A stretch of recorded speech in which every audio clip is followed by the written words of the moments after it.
Cadences are stereotypical patterns we use to indicate the end of a musical idea.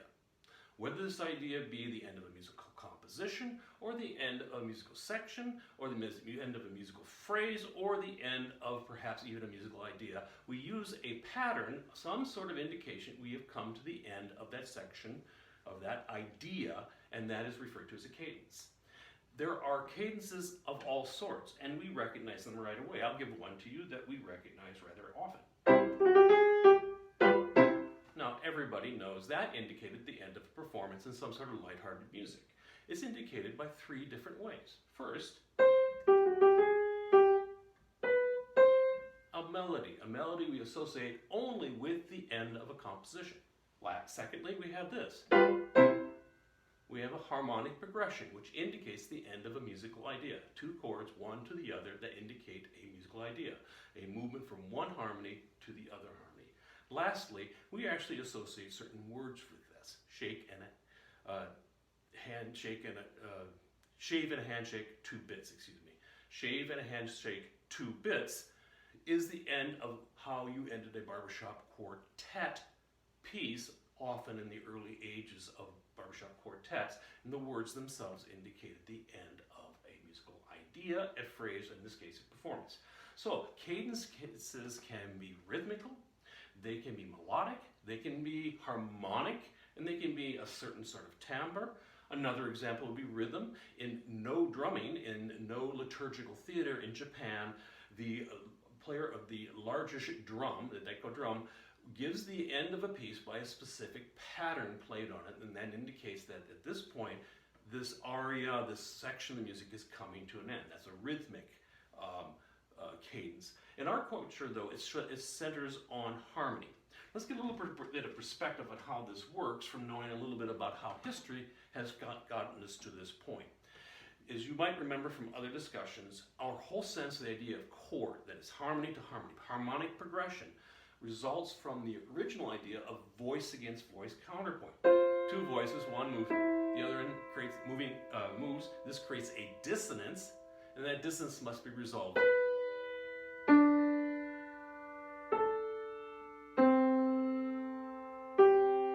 So we have the sense of individual voices moving from consonants to dissonance back to consonants, and in that movement we have this idea of multiple voices. Eventually, over time, we began to perceive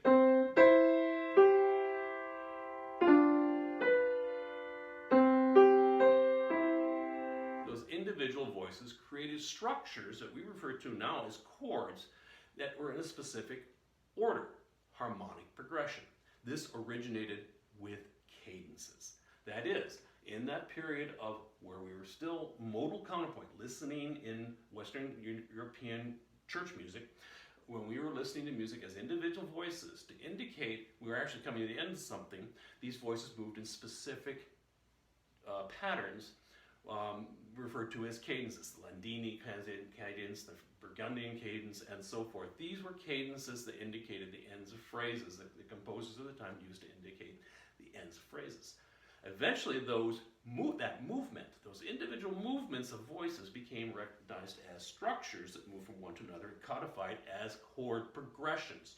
So in our culture, a cadence is 2 harmonies moving one to the other and progressing from one to the other, one harmony to another harmony. And this is the very beginning, this is the origin of harmonic progression, how our system is based on the movement from chord to chord to chord. So this becomes very important to our music because this idea at the end of the phrase indicating coming to the end of the phrase. As we move forward in music history, as we progress to ever more complex sounds and more understanding of these vertical chord progressions, the rules that rule a cadence move backwards through the phrase and eventually rule the entire phrase. So if we understand cadences, we understand how harmonic progression works. The most important aspect of this then is the reaffirming of the circle of fifths. That is, the circle of fifths, that all keys are related by fifths. Add a sharp, add add a sharp, add a sharp, add a sharp, and we have moved now forward in the circle of fifths, and that confirms then this movement of circle fifths. Generally in backwards, because we want to arrive, it'll move it the other direction.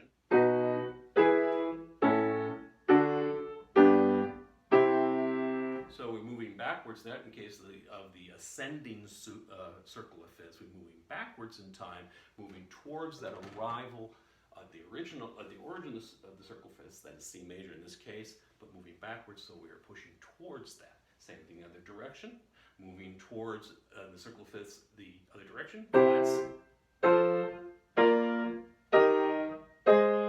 and move the other direction. Here there too, an affirming of the movement of the circle fifths when reversed is the order in which progressions move us from one harmony to another. So all this comes together, the relationships of keys, the individual voices leading to showing how that in this movement of counterpoint that we come to an end point, that is voices creating cadences, and eventually then these harmonies which reaffirm the circle fifths in both directions by reversing the motion towards the center point of being with fewer accidentals in both directions as we move towards this idea of forward progression in the music. Okay, so these stereotypic patterns exist in our music, and we recognize them, and by recognizing them we can understand where we are in a composition. They are telling us not only that we come to an end of a musical idea or musical phrase, but they're telling us where we are in the composition. Most important for this is understand there are cadence types, and there are four types of cadences. There is the authentic cadence, there is the plagal cadence, there is the deceptive cadence, and there is the half cadence. So we got four categories of cadences: authentic, plagal, deceptive, half.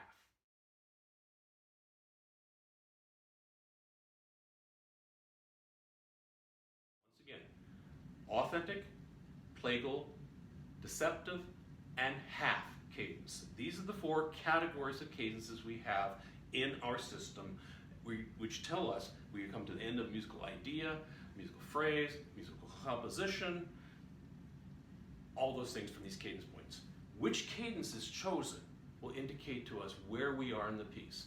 The strength, the relative strength of these cadences, which seems to be more conclusive, will tell us also where we are in the composition. So which one is happening is important to us to understand, and it's telegraphing to us this information where we are in the composition. Let's start with the first category, authentic cadence. The authentic cadence is our most important cadence because it's the one we really use to indicate the solid, complete end of something. It is the one we recognize as that. There are two types of these, and let's deal with the first one. First, the authentic cadence, just the authentic cadence, and that is when we move from the dominant harmony to the tonic harmony, or the dominant seventh harmony to the tonic harmony. Dominant to tonic. Dominant seventh to tonic. This is referred to as an authentic cadence. This is abbreviated to AC, but we're going to have a letter in front of that and also a designation potentially in front of that as well. The letter in front of AC tells us what strength it is within those two chords. That is, if both harmonies are in root position, dominant to tonic or dominant seventh, it is referred to as a perfect authentic cadence, abbreviated PAC. Perfect authentic cadence, abbreviated PAC. When both harmonies, dominant or dominant seventh to tonic, are in root position. That's our strongest cadence. That really tells us we come to the end of something.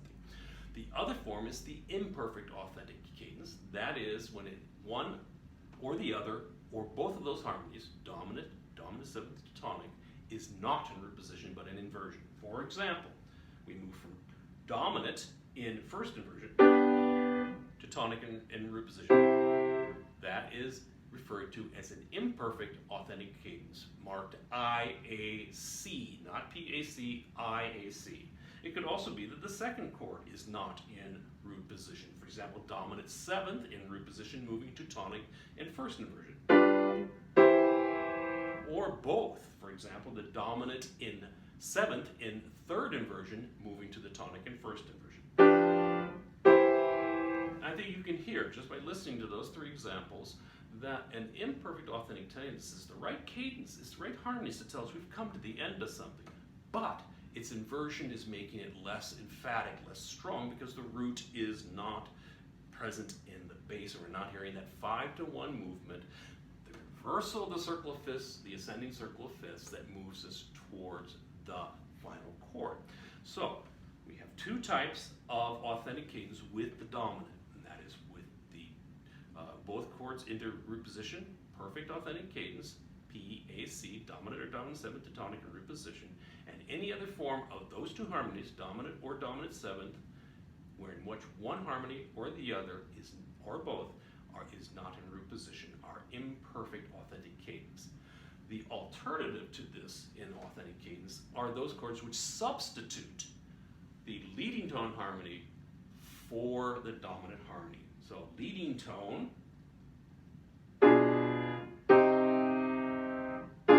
moving to tonic. These are referred to as leading tone authentic cadences. And I mark with L period T, leading tone period, before we begin the 3 letters of whether it's perfect or imperfect. Leading tone to tonic, or leading tone 7th to tonic. Remember, these can be both in major and in minor. In either case, it's the same designation as terms of our cadence. The substitution of the leading tone denies us then that clear movement of the root by 5th of the harmony in the bass, and we then have less strong cadence. Again, it's a closure pattern, closing, but it's somewhere, we're not necessarily at the end. You would never hear this, for example, in traditional music at the very end of a piece. Here too, whether they are both in root position, or perhaps one is in inversion, one is in root position, one is in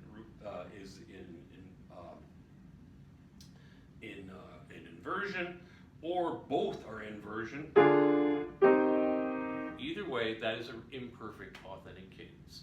So indication of the leading tone 7th to the tonic in root position be L period T period, P, A, C, perfect authentic cadence. Leading tone, perfect authentic cadence. Leading tone 7th in 1st inversion, moving to tonic in 1st inversion, would be a leading tone imperfect authentic cadence. So we have the authentic cadence, these important cadences. We have 2 varieties, those with dominant and those with leading tone, and they come in 2 varieties, each of those perfect or imperfect.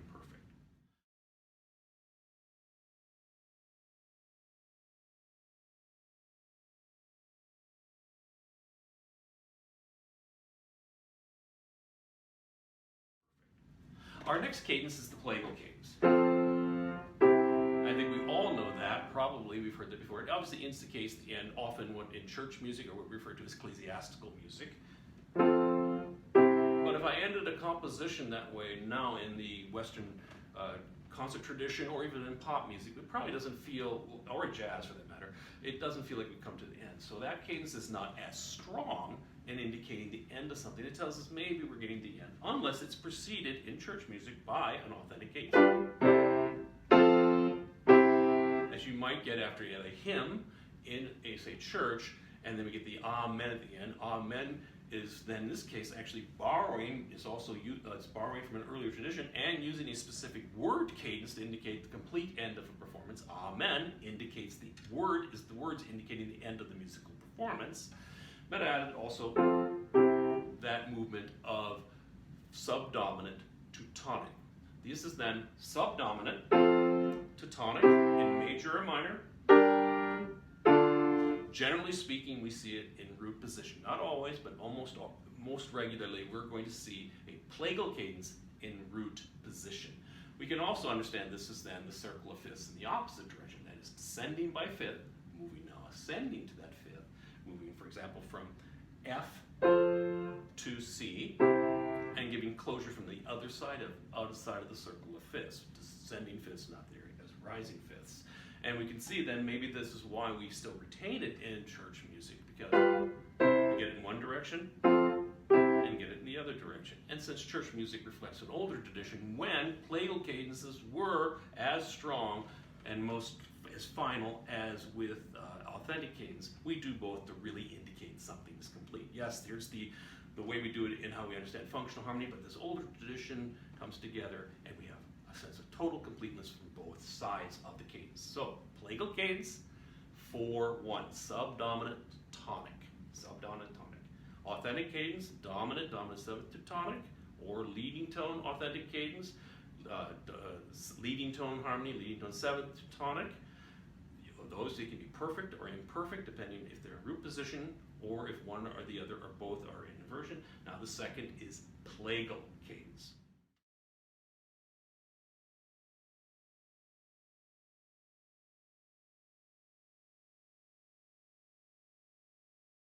Our third type of cadence is referred to as a deceptive cadence. A deceptive cadence is one that looks like it's going to be a dominant to tonic authentic cadence, but doesn't go there, it goes somewhere else. It goes dominant to submediate. It deceives our ears in that sense. That's what we refer to as deceptive. Dominant seventh to submediate.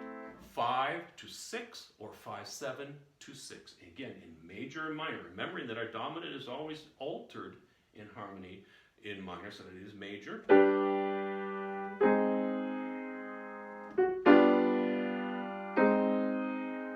And the key is C minor in that case. So once again, we see that the deceptive cadence is indicated with deceptive cadence, that is deceivingness, deceives our ears. We think we're coming to the end, but we're not. In fact, the cadence itself is telling us we're not done. It has deceived us thinking we're going to the end, and we have not. Deceptive cadence is abbreviated DC. So once again, authentic cadence, PAC for perfect authentic cadence, IAC for imperfect authentic cadence, LTPAC for leading tone perfect authentic cadence, LTIAC for leading tone imperfect authentic cadence, PC for plagal cadence regardless of inversion, and now deceptive cadence, DC, for both major and minor, dominant to submediate, or as I said, if we're in minor as well. Either one is possible, and it deceives our ear. And you can hear that here in C major. There's my dominant. You know I'm not come to the end. I got to go there, right? I have to give you another phrase. So the deceptive cadence is literally telling our ears, nope, not done. You got at least one more phrase here, and that's the purpose of it. It's telegraphing that message.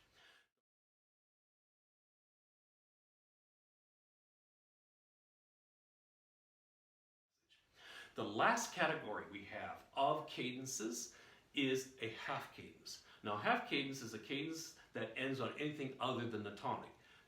And eventually we will have all sorts of half cadences. But for the present, for understanding how this works in the moment, let's keep to this half cadence for our purposes is to the dominant. Later on we'll add more to the half cadences, many more types of half cadences. But for our purposes, understand, let's stay with the idea that the half cadence is to the dominant. In this case, then, it's telling us we're somewhere in the middle of the piece. In fact, that's where we're going to see half cadences. This is in the interior someplace, saying, nope, we're not done. We're coming to the end of a musical idea, but lots more is yet to come. For example, here we are in C, and we're playing, and then we come into the end of a phrase, maybe we hear, and everybody takes a breath. We know we've come to the end of an idea, but you know also, just by listening to it, we eventually have to come back there, right? So the half cadence is telling us we aren't there yet. We aren't there yet. We are somewhere in the middle. We're taking a breath. We're reformulating our ideas with this musical idea going on, but we're in the middle of the piece and we're going on. We will not have a half cadence at the end of a piece ever, because that means you're still in the middle somewhere. So half cadences indicate we're halfway, you might say, in the middle. These are abbreviated HC.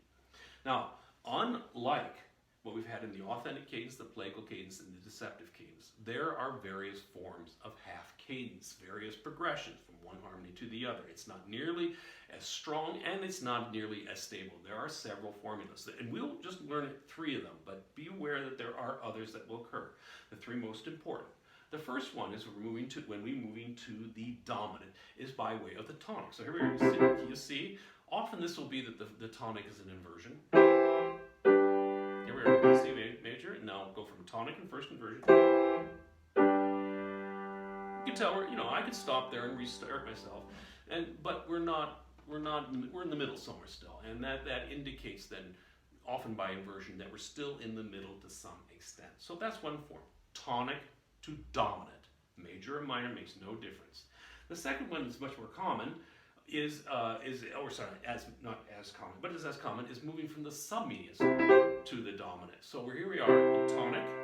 It would be moving from the subdominant to the dominant. 4-1, subdominant to dominant. Often in traditional classical music, it would be in first inversion.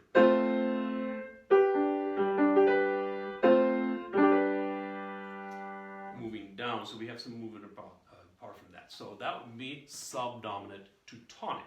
Lastly, we have the one that really doesn't reform the circle of fifths. Here we are in tonic, where it moves to first from supertonic or supertonic seventh to dominant.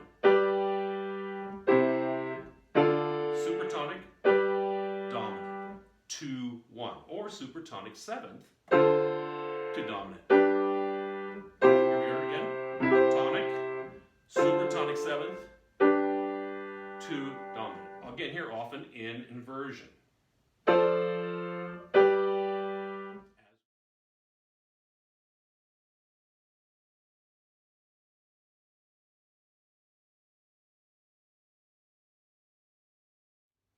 So once again, half cadences are moving from tonic to dominant, or from subdominant to dominant, or from supertonic to dominant.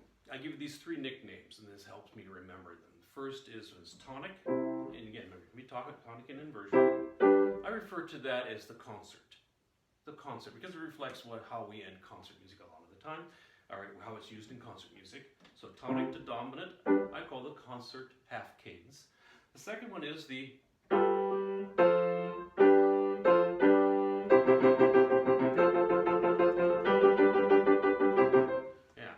you use it here all the time in rock and roll, so I refer to it as the rock and roll cadence. Help me remember, 4-1, rock and roll cadence. Lastly, our supertonic to dominant, 2-1, to 7-1, I refer to that as my jazz or my jazzer cadence, because that is, of course, what jazz musicians do all the time. They practice their 2-5-1s, and that's exactly where this comes from.